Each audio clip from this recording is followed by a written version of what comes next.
ओम शांति।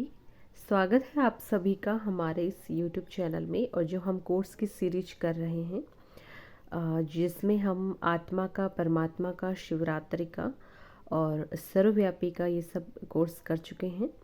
आज हम करेंगे कि परमात्मा कब इस सृष्टि पर आते हैं और क्या उनके कर्तव्य है, क्या करते हैं भगवान इस दुनिया में आकर के, और किस टाइम आते हैं, कैसे कैसे अपना कर्तव्य काम करते हैं। तो आज हम उसी के बारे में जानेंगे कि परमात्मा, परमपिता परमात्मा, उनके दिव्य कर्तव्यों के बारे में। तो परमात्मा कब आते हैं? जब कलयुग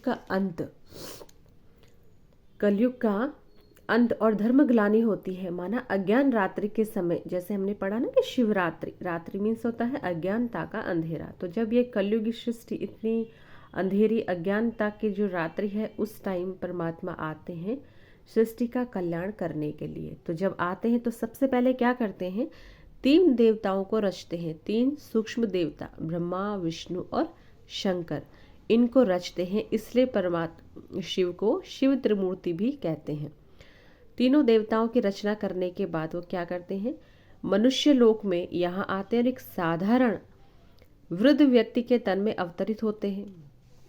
कौन से हैं वो वृद्ध व्यक्ति? ये एक साधारण जो मनुष्य है, जो बहुत पूजा पाठ भक्ति करता है, जो नारायण का भक्त है, एक साधारण से मनुष्य बूढ़े व्यक्ति के तन में आते हैं परमात्मा, और आ करके इनका नाम रखते हैं प्रजापिता ब्रह्मा। पहले इनका नाम था दादा लेखराज कृपलानी। ये कोलकाता के बहुत बड़े जौहरी थे और बहुत भक्ति करते थे नारायण की। इनकी जीवन कहानी को हम एक दिन अच्छे से देखेंगे और फिर उनके बारे में जानेंगे। तो यहाँ पे परमात्मा इनके तन में आते हैं, ना कि किसी गर्भ में। जैसे हम आत्माएं गर्भ से जन्म लेती हैं, परमात्मा गर्भ में जन्म नहीं लेता, लेकिन इनके तन में आते हैं। पर काया प्रवेश करता हूँ, बाबा भगवान कहते हैं। पर काया प्रवेश करके इनके तन में आते हैं और ब्रह्मा के द्वारा स्थापना कराते हैं। किसकी? नई दुनिया की, सत्युगी सृष्टि की। दुनिया तो यही है, ऐसा नहीं कि कोई और ही दुनिया है। ये जो पुरानी हो चुके हैं, इसी को फिर से नया, जो पुराने विकार, बुराइयां, भ्रष्टाचार हो चुका है, उसको खत्म करके एक नए धर्म की स्थापना करने के लिए परमात्मा इनके तन में आते हैं। सत्युगी देवी देवता धर्म की स्थापना करते हैं। ब्रह्मा इनका नाम रखते हैं। और ये है विष्णु। विष्णु के 4 हाथ यहाँ पे दिखाए गए हैं। 2 हाथ है लक्ष्मी के, 2 हाथ है नारायण के। अब दोनों का कंबाइंड जो स्वरूप है, लक्ष्मी नारायण का कंबाइंड स्वरूप है, उसे विष्णु कहा जाता है। क्योंकि लक्ष्मी नारायण प्रवृत्ति मार्ग है, मतलब गृहस्थ, जैसे कहते हैं कि स्त्री और पुरुष के द्वारा, तो दोनों कंबाइंड है। ये 2 हाथ लक्ष्मी के हैं, 2 हाथ नारायण के हैं। यहाँ पे सबसे पहले हाथ में दिखा रखा है शंख। शंख ध्वनि, जब भी कोई शुभ कार्य होता है और पूजा पाठ होता है तो क्या करते हैं? शंख ध्वनि लगाते हैं ना। मंदिरों में भी शंख ध्वनि लगाते, शुभ माना जाता है। तो ऐसे ही परमात्मा भी क्या करते हैं? ज्ञान की शंख ध्वनि करते हैं, ज्ञान बजाते हैं, ज्ञान सुनाते हैं।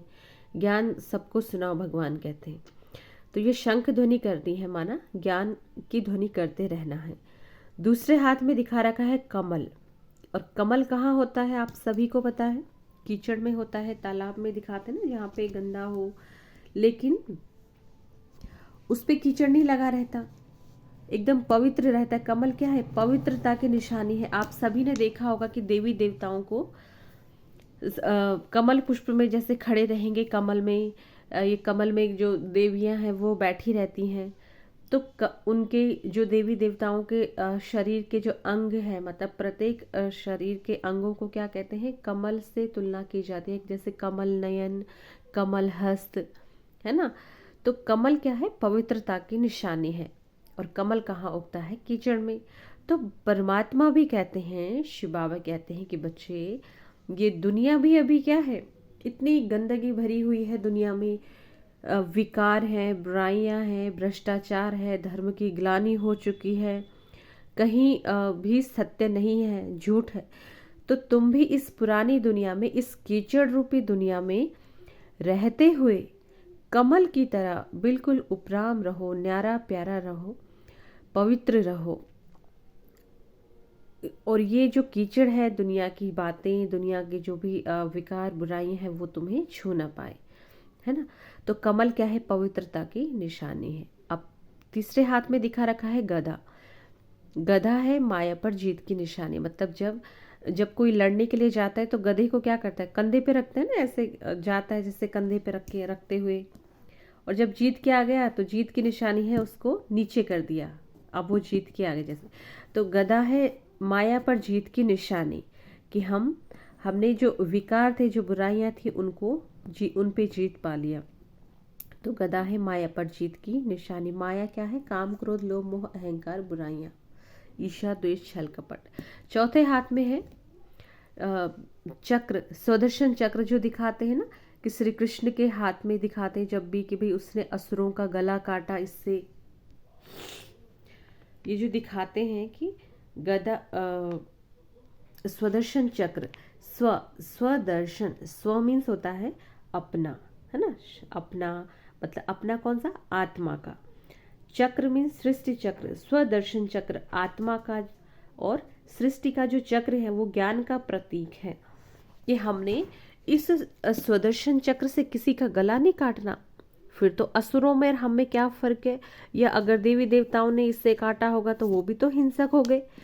लेकिन यहाँ पे जो स्वदर्शन चक्र है वो सिर्फ इसका सिंबल है कि जो तुम अपना स्वदर्शन, अपने को देखो, मैं आत्मा हूँ, और चक्र कैसे ये सृष्टि चक्र चलता है। तो इस स्वदर्शन चक्र से हमने किसी का गला नहीं काटना, बल्कि हमने अपनी जो बुराइयां हैं उनको मिटाना है। अपनी जो बुराइयां हैं उनका गला काटना है, उनको ख़त्म करना है, ना कि किसी का गला काटना है ना। स्वदर्शन चक्र ज्ञान की निशानी है, स्वदर्शन चक्र फिराते रहना है। उसके बाद जैसे लंबी लंबी मालाएं दिखाते हैं नारायण को, विष्णु को, तो ये क्या है? इनके गुणों की मालाएं, इतने इनमें दिव्य गुण, इतनी दिव्यता थी, इतने गुणों की ये मालाएं हैं। लक्ष्मी नारायण को या विष्णु को या देवी देवताओं को क्या दिखाते हैं? डबल ताज दिखाते हैं, ताज दिखाते हैं ना, बड़े बड़े ताज दिखाते हैं। पीछे आपने जैसे देखा होगा कि पीछे एक लाइट का सा ऐसे घूमता रहता है, या लाइट प्रकाश इस तरह से इनके, जैसे हम टीवी में देखते हैं ना, देवी देवताओं के पीछे दिखाते हैं, लाइट इस तरह से निकलती रहती है ताज के पीछे से, जब देवी देवता प्रकट होते हैं या दिखाते हैं तो ये जो ताज है वो डबल ताज है। डबल ताज कौन सा है? एक तो ये रत्न जड़ित ताज है ना, विश्व महाराजा महारानी का। और जो पीछे होता है लाइट का, वो लाइट का ताज। लाइट मीन्स पवित्रता का ताज। देवी देवता इतने पवित्र होते हैं कि वो पवित्रता का ताज होता है। तो डबल ताजधारी होते हैं। ज्ञान होता है, कमल पुष्प की तरह पवित्र रहते हैं, विकारों पर विजय, बुराइयां विकार कुछ नहीं होता। स्वदर्शन चक्र से अपनी बुराइयों को खत्म करते हैं, है ना कि किसी का गला काटते हैं। तीसरा है शंकर द्वारा विनाश। अब ब्रह्मा के द्वारा स्थापना हुई नई दुनिया की, ठीक है, नई दुनिया की स्थापना होती है, साथ साथ में विनाश होता रहता। मानव विनाश किससे होगा? जैसे दिखाते हैं कि शंकर की तीसरा नेत्र खुलता है तो विनाश हो जाता है, या कामदेव का विनाश हो जाए, जैसे दिखाते हैं तीसरे नेत्र। तो भगवान क्या कर, तीसरा नेत्र हमारा भी खोलते हैं, ज्ञान का तीसरा नेत्र से जो बुराइयां हैं वो खत्म हो जाती हैं। तो शंकर के द्वारा विनाश क्या होता है? पुरानी सृष्टि का माना। और कैसे विनाश होता है?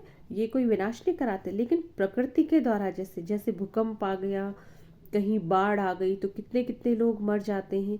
और जो सृष्टि में इतने, जैसे अमेरिकन यूरोपवासी हैं, उन्होंने कितने मिसाइल, बॉम्ब, एटम बॉम्ब, ये सब चीज़ें बना रखी हैं। तो ये किस लिए बना रखे? रखने के लिए तो नहीं है। ये जब फूटेंगे या कुछ होगा तो उससे क्या होगा? सृष्टि का विनाश होगा। तो इस तरह से इस जो दुनिया है, जो पतित हो चुकी है, भ्रष्टाचारी हो चुके हैं, सभी लोग दुखी हैं, परेशान हैं, इस तरह से फिर इसका विनाश होगा, है ना। वैसे विनाश नहीं होता, लेकिन एक तरफ स्थापना हो रही है नई दुनिया की।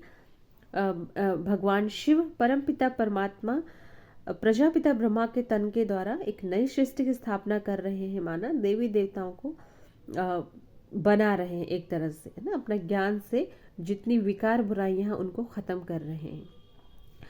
तो शंकर के द्वारा विनाश कैसे होता है? एक तो प्रकृति के द्वारा जो विनाश, भूकंप है, कहीं जल से मर रहे हैं तो कहीं जल के लिए मर रहे हैं, है ना, पानी के बिना मर रहे हैं, कहीं भूकंप आ गया तो कहीं एटम बम, परमाणु बम, इतने बड़े बड़ी मिसाइलें बना रखी है, तो ये सब क्या होगा, अगर ये फूटेंगी तो पूरे के पूरे देश खत्म हो जाएंगे। तो इस तरह से विनाश होता है। ब्रह्मा द्वारा स्थापना सतयुग की सृष्टि की, शंकर के द्वारा विनाश इस पतित पुरानी दुनिया की, विष्णु के द्वारा फिर पालना होती है जब सतयुग आता है ना। तो जो सृष्टि का चक्र है, मैं यहाँ पे आपको एक बार बताती हूँ। ये यहाँ पे जैसे सृष्टि चक्र है ना, तो सृष्टि चक्र ये जैसे दिखा रखा है सतयुग, इसके बारे में बताएंगे। अभी मैं थोड़ा बताती हूँ कि जो सृष्टि चक्र है यहाँ पे दिखा रखा है, सतयुग है, त्रेता युग, द्वापर युग, कलयुग। तो कलयुग का जो अंत है यहाँ पर पे, और इस संगम, ये सतयुग का जो फर्स्ट मतलब आदि है, शुरुआत है, और ये कलयुग का अंत। तो यहाँ पे जो थोड़ा सा टाइम होता है उसको संगम कहते हैं। संगम मीन्स मिलन, जहाँ पे दो चीज़ों का मिलन हो। तो यहाँ पे परमात्मा आते हैं इन ब्रह्मा के तन में, प्रजापिता ब्रह्मा, तो इनके तन में आकर के एक नई दुनिया की स्थापना करते हैं। तो फिर इसके बाद क्या आएगा? सतयुग आएगा। अभी जब ये दुनिया ख़त्म हो जाएगी, ये जो कलयुगी पतित भ्रष्टाचारी दुनिया है, तो ये सतयुग आएगा। उसके बाद नई दुनिया, तो जब नई दुनिया आ जाएगी, सतयुग आ जाएगा, तो वहाँ पे जो लक्ष्मी नारायण है, विश्व महाराजा महारानी, वो फिर हम सभी की, पूरे विश्व की पालना करते हैं। तो ब्रह्मा के द्वारा पालना या विष्णु के द्वारा पालना यहाँ होती है सतयुग में। तो इस तरह से विष्णु के द्वारा पालना होती है सतयुग में। तो ये थे परमपिता परमात्मा के कर्तव्य कि वो धरती पर आकर के क्या करते हैं और कैसे अपना काम करते हैं, कैसे अवतरित होते हैं एक बूढ़े मनुष्य के तन में, जिनको भाग्यशाली रथ भी कहते हैं, भागी रथ भी कहते हैं। और इनके द्वारा ही पर फिर ब्रह्मा के द्वारा दिखाते हैं सृष्टि रची है। तो इस तरह से अपना कार्य वो करते हैं। तो इसके बाद हम जानेंगे धर्मों के बारे में कि जो धर्म है वो किस टाइम आते हैं, कैसे कैसे धर्म है, हमारा कौन सा धर्म था, देवी देवताएं कौन हैं, और उनके बारे में हम फिर नेक्स्ट चैप्टर में जानेंगे। ये जो सृष्टि चक्र है, सृष्टि चक्र के बारे में जानेंगे कि कैसे ये दुनिया फिरती है, कितने वर्षों की है, कितने साल की ये सृष्टि है। जो दिखाते हैं कि लाखों वर्ष की सृष्टि है, तो क्या लाखों वर्ष की है या थोड़े से वर्षों की है, तो हम जानेंगे। फिर अब हम नेक्स्ट जो दूसरा चैप्टर होगा वो कल्प वृक्ष पे मैं करवाऊंगी, और सृष्टि चक्र पे कि किस तरह से पूरी सृष्टि चलती है और कौन सा धर्म किस टाइम आता है। तो अगर आपको अच्छा लगेगा तो शेयर ज़रूर करें ताकि और भी भाई बहनें इसका लाभ उठा सकें। तो अच्छा, Om Shanti, thank you so much.